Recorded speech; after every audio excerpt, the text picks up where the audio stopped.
Welcome to Luca and Miguel. Enjoy the video. You begin by confirming the prerequisites: level, reputation, and any story flags.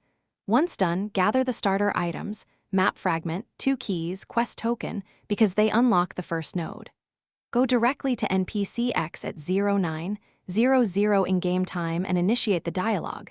This triggers the quest state and spawns the first lockable chest. Pay attention to dialogue choices that mark the quest as active, since skipping them can prevent key drops later and cost you time. You now move into the complex middle: puzzles, timed escorts, and a stealth phase that together yield mid-quest keys. Solve the puzzle while conserving resources.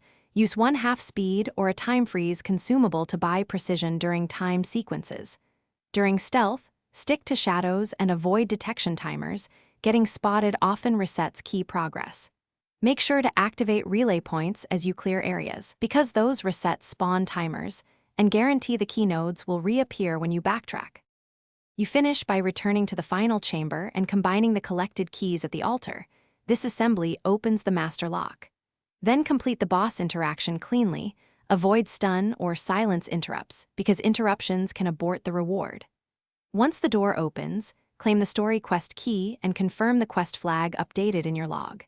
If something goes wrong, relog and replay the trigger scene, or verify that the quest flag is active. Those steps fix most lock-in spawn issues. Thanks for watching and please subscribe. It's the best investment you'll ever make.